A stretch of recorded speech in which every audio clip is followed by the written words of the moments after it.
For more awesome content, head to ystech.org, link in the description. The Poco X3 Pro is an amazing mid-range phone that gives you awesome gaming performance, but has a little bit of sacrifices when it comes to other things such as its camera. Hey guys, it's Wise from ystech.org here, and today we've got an unboxing of the Poco X3 Pro. Here is my copy that I purchased myself, and I think it's a really good deal. So let's go over the unboxing today. Welcome to the Poco family. Thank you for choosing Poco. Thank you. Cool. So there's some accessories in here. There's a phone right over there. So screw the accessories. Let's see the bloody phone. Cool. So it's got a 120Hz display. I can't remember if it's IPS, probably sure it is. Snapdragon 860, which is pretty quick, and has a 5600 mAh battery. So wow, that phone's pretty big in my hand. Comes with all the IMEIs, probably shouldn't show you guys that, but the phone looks pretty good in my hand, to be honest. What else comes with it? So below it comes with a wall adapter, not for New Zealand. That's kind of sketch because the only thing is that it hasn't got ground on it, so kind of weird to use in New Zealand for the fast charging. But there's a phone, it comes with a Type-C charger as well, but I'm glad it came with any type of fast charging. I can just get another brick. It's pretty heavy, to be honest. It's a good one from Xiaomi.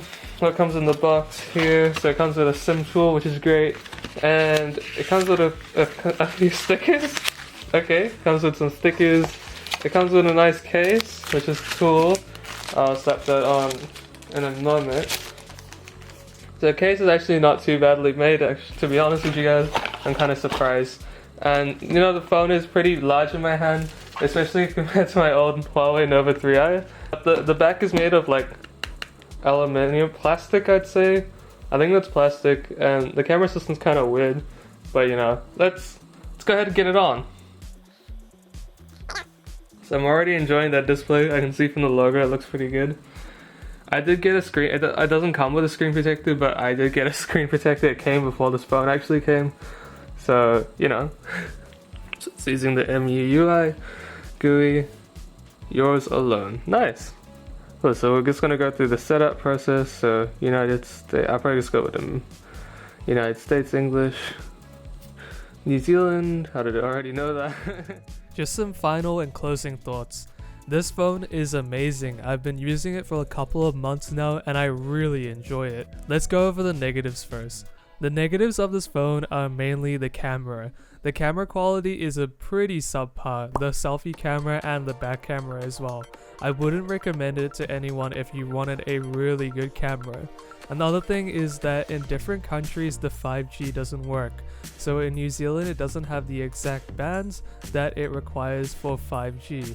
That's an unfortunate downside considering that I would be able to use 5G considering it is a 5G enabled phone, but it doesn't have the correct bands for New Zealand. That's something important to check for your country as well. Now to the positives. This phone has an amazing screen. The 120Hz is so fluid and it just looks amazing. Every time I look at it, it's just so incredible. It's like picking up my 144Hz screen that I use on my desktop gaming PC for the first time.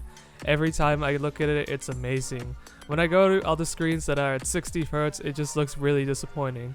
The fluidness of the 120Hz really helps a lot. It's really nice. Another upside is the Snapdragon processor that comes with this phone. It's amazing, it's so fast, and you'll be able to do all the games you want to play. So if you guys want to game, this is the phone for you at the mid-range level. It brings the flagship level of performance right down to an amazing price point.